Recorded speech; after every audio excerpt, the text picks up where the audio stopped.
तो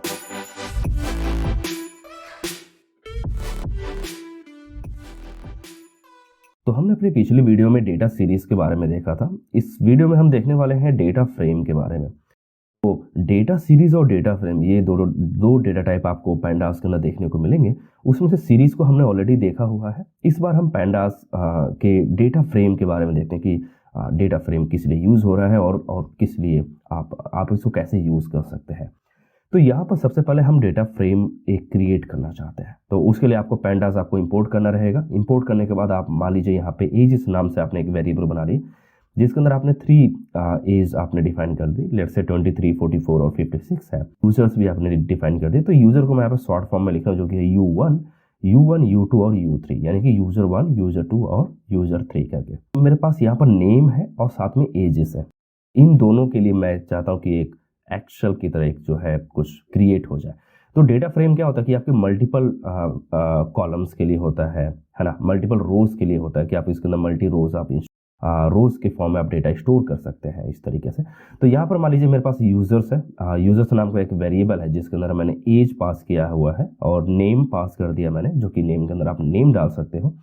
और मैं इसके थ्रू एक डेटा फ्रेम यहाँ पे क्रिएट करना चाहता हूँ, ठीक है। और उसको मैंने df नाम के एक वेरिएबल के अंदर इसको स्टोर कर दिया। मैं इसको थोड़ा सा जूम कर लेता हूँ और यहाँ पे आपको डिक्शनरी पास कर देनी रहेगी, लिस्ट नहीं है ये। तो यहाँ पे एजेस में आपने एजेस डाले, नेम्स में आपने उसके नेम्स डाल दिए, ठीक है। आपने इसको पास कर दिया डेटा फ्रेम को। अब आप इसको अगर आप यहाँ पे रन करते हैं तो ये हमारा फर्स्ट डेटा फ्रेम का जो कोड होगा वो रन होगा। तो इस तरीके से आप देखिए यहाँ पर आउटपुट आ रहा है आपका एजेस और नेम्स। तो इस तरीके से आप क्या कर सकते हैं, आप मल्टीपल कॉलम्स यहाँ पे ऐड कर सकते हैं, है ना। तो डेटा फ्रेम के अंदर क्या होता है कि आपको मल्टी कॉलम आपको दिया जाता है कि आप मल्टीपल कॉलम आप ऐड करते हो, साथ में आपको मल्टीपल रोज भी आपको मिलती है। और हमारे जो एक तरह से ये मल्टी डायमेंशनल मैट्रिक्स है, अगर आपको आइडिया होगा मल्टी डायमेंशनल मैट्रिक्स वगैरह का। और जिस तरीके से हमारी एक्सेल शीट होती है तो उसी तरीके से ये होती है कुछ। और जो हमारी सीरीज है वो हमारी सिंगल डायमेंशनल होती है एक तरह से। देखिए आप यहाँ पे इंडेक्स भी आप पास कर सकते हैं, जैसे कि मैंने यहाँ पे CT1, CT2 और CT3 पास किया हुआ है। तो इंडेक्स में क्या होगा कि अगर आप नहीं पास करते तो 0, 1, 2, 3, 4 कुछ इस तरीके से वो इंडेक्स बाय डिफॉल्ट पैंडास हमारा ऐड कर देगा। अदरवाइज ये क्या करेगा कि CT1, CT2, CT3 कुछ इस तरीके से आप यहाँ पे इंडेक्स नेम भी आप यहाँ पे पास कर सकते हैं। मैं यहाँ पे शॉर्ट फॉर्म इसकी डाल देता हूँ, जैसे कि मैं यहाँ पे CT1 की जगह पे मैं सिर्फ C1 डालता हूँ ताकि ये ज़्यादा जगह न ले अपने टर्मिनल पर, ठीक है। तो इस तरीके से आप क्या कर सकते हैं कि आप एज, नेम, कॉलम इस तरीके से आप कुछ क्रिएट कर सकते हैं एक डेटा फ्रेम, जो कि आप यूज़ कर सकते हैं लेटर, है ना। तो जो भी आप फाइल रीड करेंगे एक्सेल शीट से या CSV से, तो उसके लिए आप एक डेटा फ्रेम क्रिएट करेंगे कुछ इसी तरीके से। अब मान लीजिए मुझे कोई एक सेलेक्ट कर रहा है डेटा फ्रेम की कोई एक वैल्यू। तो देखिए मैंने एक कॉलम यहाँ पे सेलेक्ट किया हुआ है जो कि अपनी एजेस नाम से। तो यहाँ पर जो आपकी डेटा टाइप है वो इंटीजर, नेम है आपका एजेस और यहाँ पे उसकी वैल्यूज आपको मिल रही है। सिमिलरली आप नेम्स के लिए भी एक्सेस कर सकते हैं। तो जो भी आप नेम यहाँ पे प्रोवाइड करेंगे वो सभी नेम आपको यहाँ पे लिस्टिंग के तौर पे दिखाई देंगे। तो इस तरीके से आप क्या कर सकते हैं कि कुछ सेलेक्ट कर सकते हैं वैल्यू को। और भी अगर आपको डीप जाना है, जैसे कि मान लीजिए अभी मैंने सिर्फ ऊपर से सेलेक्ट किया है नेम्स और एजेस, बट मुझे फर्स्ट एज चाहिए होगा, जो भी यूज़र की फर्स्ट एज है, तो आप उसको लोकेशन के तौर पे भी आप इसको ट्रैक कर सकते हैं। तो मान लीजिए मैंने यहाँ पे लिखा कि लोकेशन जो कि CT1 का है, उसकी मुझे वैल्यू चाहिए होगी। तो अगर मैं इसको यहाँ पे रन करता हूँ तो CT1 के लिए जो वैल्यू है, जैसे एज क्या है और उस यूज़र की वैल्यू क्या है, तो जो CT1 है जो हमारा इंडेक्स नंबर है, यानी कि लोकेशन, एक तरह से LOC का मतलब लोकेशन, और यहाँ पे एज और आपको नेम्स दिख रहा है। अब मुझे एज यहाँ पे प्रिंट करना है, मान लीजिए कि यूज़र की एज कितनी है जो हमारा CT1 पर है या CT2 पर है। तो उस चीज़ के लिए आप कैसे कर सकते हैं वो आप यहाँ पे लिखेंगे। लेट्स से यहाँ पे CT1 है और उसके अंदर मुझे एजेस चाहिए होगा, तो मैं यहाँ पे लिखूंगा एजेस। मैं इसको सेव करता हूँ। वापस से हम इसको रन करते हैं। तो अभी मुझे क्या होना चाहिए कि CT1 की जो एज है वो है 23, तो मुझे 23 आउटपुट यहाँ पे मिलना चाहिए। तो यहाँ देखिए 23 आपको दिख रहा है ना। तो ये क्या कर रहा है कि जो हमारे CT1 की जो भी लोकेशन है उसमें से जो आप मल्टी डायमेंशनल एरे जो आप पास कर रहे हैं, जैसे रो एंड कॉलम, उस तरीके से आप इसको समझ सकते हैं कि C1 हमारा रो है और कॉलम के तौर पे हमारे नेम्स और एजेस वहाँ पे है, जो आप की के हिसाब से आप उसको एक्सेस कर रहे हो। जैसे आपने लॉक आपने यूज़ किया था, यानी कि लोकेशन के लिए आई लोकेशन मतलब इंडेक्स लोकेशन, आई मतलब इंडेक्स है यहाँ पे और LOC का मतलब लोकेशन। तो इंडेक्स वाइज आप लोकेशन को एक्सेस कर सकते हो। तो जैसे मैंने 0 इंडेक्स पास किया, तो 0 इंडेक्स का मतलब ये होगा कि वो हमारा CT1 है। तो जो भी आपने सिटी 1 के साथ में आपने डेटा एक्सेस किया था वही आपको यहाँ भी दिख रहा है। जैसे कि मैंने यहाँ पे 0 पास किया था क्योंकि मुझे इंडेक्स लोकेशन के थ्रू सर्च करना है। तो यहाँ पर देखिए मुझे 23 मिल रहा है। जो चीज़ मैंने ऊपर लिखा हुआ था जो कि C1 और नेम्स के लिए था या एजेस आप यहाँ पे देख सकते हैं। अगर मैं यहाँ पे 1 पास करूँगा तो मुझे नेम भी मिल जाएगा। तो वो इंडेक्स नंबर हो गया एक तरह से इसका। तो जो आप LOC के साथ कर सकते हो, आप सेम चीज़ आप आई लॉक भी आप यूज़ कर सकते हो। वो आपके ऊपर है कि आप क्या चीज़ यूज़ करना चाहते हो या जिस तरीके से आपकी रिक्वायरमेंट होगी उस तरीके से आप इसको यहाँ पर यूज़ कर सकते हो। तो कॉलम को आपको सेलेक्ट कैसे करना है वो चीज़ भी हमने देख लिया। तो आपने डेटा फ्रेम कैसे क्रिएट करना है वो हमने देख लिया। कॉलम को आपको सेलेक्ट कैसे करना है वो भी देख लिया। अब हम देखते हैं कि किसी एक पर्टिकुलर कॉलम की वैल्यू को आप अपडेट कैसे कर सकते हैं।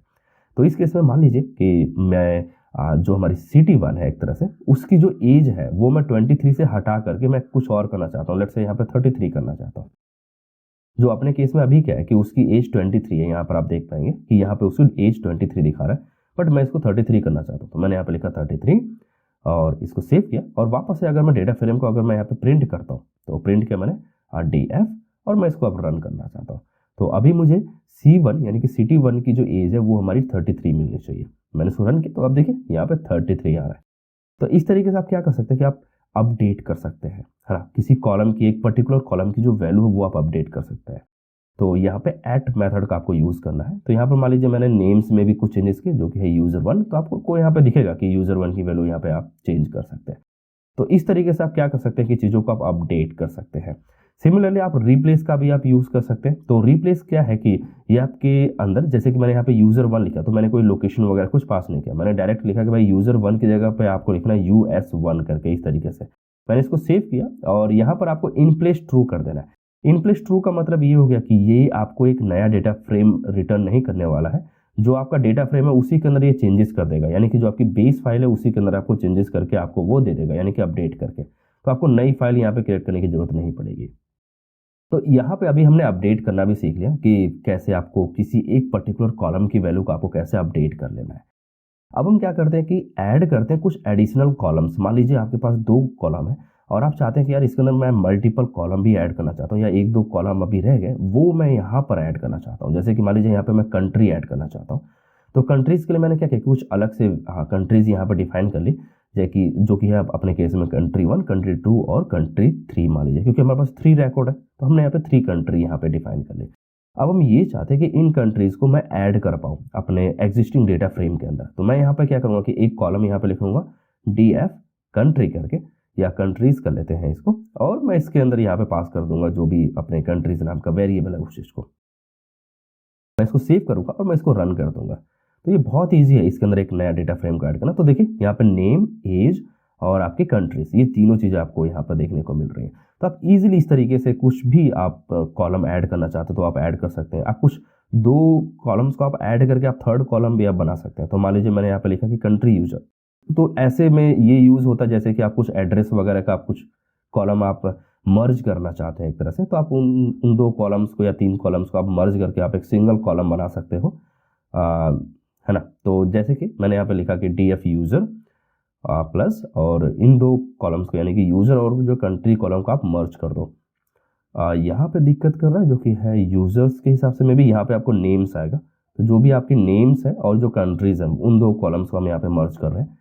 यूजर्स नाम का कोई कॉलम नहीं है वैसे तो यहाँ पर देखिए कंट्री यूजर आ रहा है ना। तो जो कि कंट्री और नेम्स, जो भी यूजर के जो नेम्स हैं उन दोनों को मर्ज करके हमने एक 3rd कॉलम बना लिया जो कि है कंट्री यूजर। अब आप नेम और कंट्री को यहाँ से हटा सकते हो एक तरह से, तो वो आपके ऊपर, जैसे कि आप कुछ एक एड्रेस वगैरह का है, सिटी, कंट्री, फिर पिन कोड वगैरह, इनको आप मर्ज करके आप एक सिंगल कॉलम बना लो। तो वो रिक्वायरमेंट के हिसाब से अगर आपको नीड पड़ती है तो आप इस तरीके से मर्ज कर सकते हैं कॉलम्स को। फिर हम ड्रॉप करना सीख लेते हैं अभी कि कैसे अगर आपको डिलीट करना हो तो आप कैसे करेंगे। तो लेट्स से कि मुझे कुछ वैल्यू डिलीट करनी है, जैसे कि मुझे डिलीट करना नेम कॉलम। तो मैंने यहाँ पे नेम कॉलम का नाम पास कर दिया कि भाई ये वाला कॉलम मुझे आप डिलीट करके दो। तो अभी देखो यहाँ से नेम कॉलम गायब हो गया। तो आपको DEL कीवर्ड एक तरह से आप यूज़ कर सकते हैं। सिमिलरली आप यहाँ पे ड्रॉप मेथड को भी आप यूज़ कर सकते हैं। तो जैसे कि मैंने यहाँ पे लिखा कि DF इक्वल टू ड्रॉप और यहाँ पे हमने लिखा कि CT1, तो जो भी CT1 का जो डेटा है वो आप डिलीट कर दो।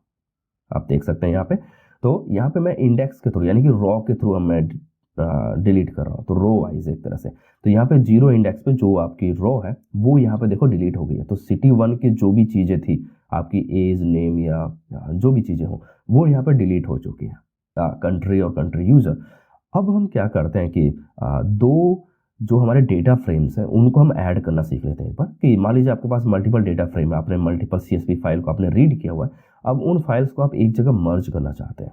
तो आपके पास 2 डेटा फ्रेम हो जाएंगे, एक आपने फाइल रीड किया और फिर आपने दूसरी भी फाइल आपने रीड किया। अब उन 2 फाइलों से जो भी आपको डेटा फ्रेम मिलते हैं, आप चाहते हैं कि अब मैं उनको मर्ज कर दूं एक दूसरे के साथ में, ताकि मुझे सिंगल डेटा फ्रेम मिले और फिर मैं उसके ऊपर जो भी मुझे ऑपरेशन करना रहेगा वो मैं यहाँ पे करना शुरू कर दूंगा। तो यहाँ पर हम क्या करते हैं कि डेटा फ्रेम 1 तो हमारे पास ऑलरेडी है, डेटा फ्रेम 2 को हम देख लेते हैं। तो मान लीजिए यहाँ पर मेरे पास कंट्री 4 और कंट्री 5, तो 4 और 5 ये 2 कंट्रीज हम क्या करते हैं कि एक बार ऐड कर लेते हैं एक डेटा फ्रेम के अंदर, और हम चाहते हैं कि यही जो हमारी सिटी और कंट्री और एज है ये हमें यहाँ पर दिखाई देना शुरू हो जाए। तो मुझे क्या करना रहेगा कि मुझे एक जैसे कि मैंने यहाँ पे DF लिया है, तो मैं यहाँ पे लिख देता हूँ यूजर्स, क्योंकि एक न्यू यूजर्स है ये हमारे पास, तो यूजर्स 2 लिखा है मैंने। वहीं हमने लिखा कि डेटा फ्रेम 2 और PD डॉट डेटा फ्रेम, पहले हम इसको डेटा फ्रेम में कन्वर्ट कर लेंगे। तो यूजर्स 2 का जो भी हमारा है वो हमने यहाँ पे कन्वर्ट कर लिया। यहाँ पे हमने उसको कॉलम नेम भी आप यहाँ पे पास कर सकते हैं। लेट्स से मैंने यहाँ पे नेम्स पास कर दिए, नेम्स है, एज है और साथ में उसकी कंट्री है। हमने इसको सेव किया, मैं यहाँ पे इसको रन करता हूँ। तो अभी देखिए यहाँ पर हमें मिल रहा है कि नेम, एज और कंट्रीज U1, U2, U3 ये नहीं मिलना चाहिए था। शायद हमने यहाँ पे यूजर्स लिखा हुआ, यूजर्स 2 होना चाहिए, क्योंकि जो वेरिएबल का नाम है वो यूजर्स 2 है अपने केस में। तो अभी देखिए यहाँ पे नेम के अंदर आ रहा है C4, C5, वैसे C से सिटी था बट आप समझ सकते हैं यहाँ पे मान लीजिए U है एक तरह से। तो यहाँ पे यूजर 1, यूजर 4, यूजर 5 है, और यहाँ पे कंट्री नेम और उसकी एज आपको दिख रही है। तो इन 2 कॉलम्स को हम क्या करना चाहते हैं कि मर्ज करना चाहते हैं अपने इस कॉलम के साथ में, जो भी डेटा फ्रेम है मान लीजिए सिटी 1, सिटी 2, सिटी 3 के साथ में हम पूरे कॉलम्स को मर्ज करना चाहते हैं। तो मैं यहाँ पर DF2 और DF1 इन 2 कॉलम्स को मुझे मर्ज करना है ना। बट इनके आप देख सकते हैं कि सिमिलर नहीं है, जैसे कंट्री यूजर इस कॉलम के अंदर है ही नहीं जो अपने डेटा फ्रेम 2 है। तो कुछ जो डेटा फ्रेम आपको नहीं मिलेंगे वहाँ पे नल वैल्यू पास हो जाएगी एक तरह से। तो यहाँ पर देखिए मैंने यहाँ पर लिखा कि DF equal to DF dot append method. तो डॉट अपेंड मेथड का आप यूज करके आप 2 डेटा फ्रेम्स को आप अपेंड कर सकते हो एक दूसरे के साथ में। तो जैसे कि मैं यहाँ पे अगर इसको रन करूँ, DF2 को हमने प्रिंट कर दिया, यहाँ पे DF को आपको प्रिंट करना रहेगा। तो मैं यहाँ पे एक बार क्लियर कर लेता हूँ इस चीज को और फिर से हम इस फाइल को रन करते हैं। तो अभी देखिए यहाँ पर आपको मिल रहा है, तो आपको देखिए यहाँ पे एजेस आपको सही आ रहे हैं बिल्कुल, है ना। आपने जो इंडेक्स नंबर आपने पास नहीं किया है, क्योंकि हमने सिटी 4, सिटी 5 यहाँ पर ऐड कर दिया है नेम्स कॉलम में। साथ ही आप देखेंगे कंट्रीज आपकी पूरी परफेक्ट आ रही है। कंट्री यूजर हमने पास नहीं किया था 2 डेटा के अंदर, जो हमारी सेकंड डेटा फ्रेम था, इसकी वजह से उसको NaN आ रहा है, यानी कि नॉट अ नंबर एक तरह से। आप यहाँ पे इंडेक्स भी आप पास कर सकते हैं। लेट्स से आपने यहाँ पे पास किया C4, C5, यानी कि सिटी 4 और सिटी 5 का जो डेटा है वो हमें यहाँ पे शो करें। तो आप इसको फिर से आप यहाँ पर रन कर सकते हैं इस तरीके से। तो आप देखिए यहाँ पे सिटी 4, सिटी 5 हो गया, साथ ही आपका यूजर नेम हो गया, कंट्री हो गया और कंट्री यूजर जो अभी आपके केस में नॉट अ नंबर आ रहा है, यानी कि नल वैल्यू आ रही है।